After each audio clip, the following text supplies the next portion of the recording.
Alkisah dahulu kala, ada sebuah kerajaan di daerah Pajajaran yang dipimpin oleh Prabu Munding Wangi atau biasa dikenal dengan Prabu Siliwangi ke-6. Sang Prabu memiliki kegemaran berburu hewan di hutan. Kegiatan tersebut sering ia lakukan tanpa pengawalan prajurit. Sang Prabu memasuki hutan untuk memanah. Tanpa sadar, ia telah memasuki hutan yang sangat jauh, lalu ia tersesat.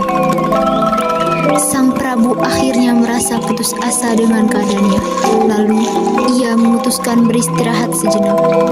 Dari kejauhan terlihat sosok wanita nan jelita. Sang Prabu mendekati dan menyapa wanita tersebut. Maaf bila lancang, saya tersesat di hutan ini. Apakah Anda bisa bantu saya? Ada seseorang tersesat rupanya di hutan ini. Bagaimana bisa Tuhan tersesat di hutan ini? Saya terlalu asik berburu. Apakah Anda bisa membantu saya untuk jalan keluar? Baik Tuhan, saya akan menunjukkan jalan keluar tapi dengan satu syarat. Syarat apakah itu? Selama ini saya hidup sendirian.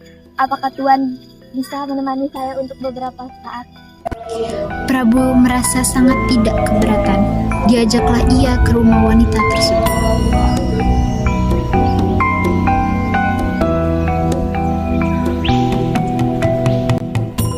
Seiring berjalannya waktu, Sang Prabu merasa jatuh cinta dan segera ingin menikahinya. Sang Prabu merasa sudah lama tinggal di hutan dan meminta izin kepada sang istri untuk kembali ke istana. Kemudian, sang istri memutuskan prajuritnya untuk mengantarkannya keluar dari hutan. Sesampainya di kerajaan, rakyat terkejut campur haru menyambut kedatangan Prabu Siliwangi. Waktu berlalu begitu saja. Sang raja kini sibuk dengan pekerjaannya yang telah lama ia tinggalkan. Dia samar mendengar tangisan bayi, lalu sang Prabu bergegas mencari asal suara tersebut.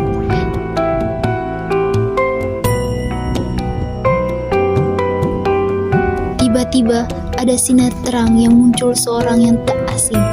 Ia adalah istri yang tinggal di hutan. Putri Kadita tumbuh menjadi wanita cantik dan berbudi pekerti baik. Berjalan seiringnya waktu, Prabu Siliwangi khawatir akan kerajaannya. Ia memutuskan untuk menikah lagi agar mendapatkan seorang anak laki-laki untuk meneruskannya kelak. Putriku, ayahanda ingin meminta persetujuan untuk menikah lagi untuk meneruskan tahta kerajaan. Baiklah ayahanda, aku menyetujui. Tak lama, Sang Prabu menikah dengan putri bangsawan yang bernama Dewi Mutiara. Beberapa bulan lalu, tak lama Dewi Mutiara mengandung seorang bayi laki-laki. Kabar ini disambut sukacita oleh Prabu Siliwangi dan Putri Kadita. Tak lama saat ia mengandung, Dewi Mutiara berubah menjadi wanita pemarah dan sangat egois.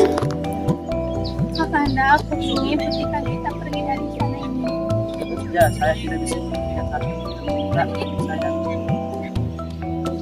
Ia mempunyai niat untuk menyingkirkan Putri Kadita dan menemui seorang dukun.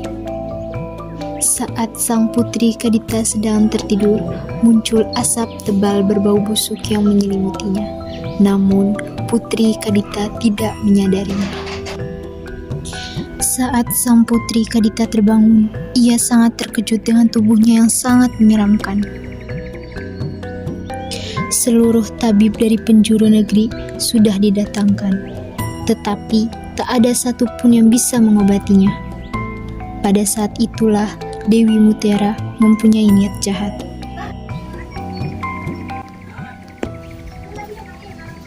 Kakanda, sebaiknya Putri dihancurkan karena tidak ada yang bisa mengobati. Sang Prabu mulai terhasut oleh Dewi Mutiara. Maaflah, ayahmu ini tidak bisa melakukan apa-apa. Baiklah ayahanda, tidak apa-apa. Putri Kadita ingin sembuh dari penyakitnya. Akhirnya, ia pergi bertapa. Ketika sedang bertapa, sang putri mendapatkan pesan dari seseorang. Pergilah ke pantai selatan. Pergilah ke pantai selatan. Ia pun pergi ke pantai selatan. Berhari-hari ia berjalan. Panas, hujan bukan penghalang bagi sang putri untuk segera ke pantai selatan. Sesampainya di pantai selatan, Putri Kadita bingung dengan apa yang ia lakukan. Di tengah lamunannya, suara sang ibu terdengar. "Aku ibumu, wahai anakku. Kelak kau akan bertemu denganku. Sekarang pergilah ke pantai selatan."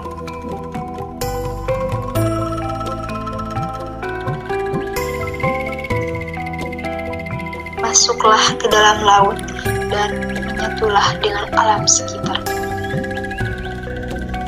Dengan keyakinan, Putri Kadita akhirnya berjalan menuju lautan. Seketika, penyakit yang ada di tubuhnya menghilang. Tidak hanya itu, ia juga berubah menjadi gadis yang sangat cantik. Putri Kadita bersyukur dan berniat membalas kebaikan dengan tinggal di lautan. Sejak saat itu, Putri Kadita dikenal sebagai Nyi Roro Kidul.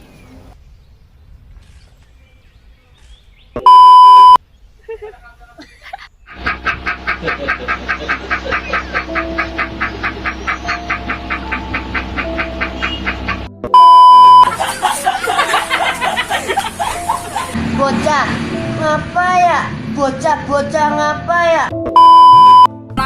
Beginilah sudah takdir. Buruan, Bobi, buruan, jangan ketawa.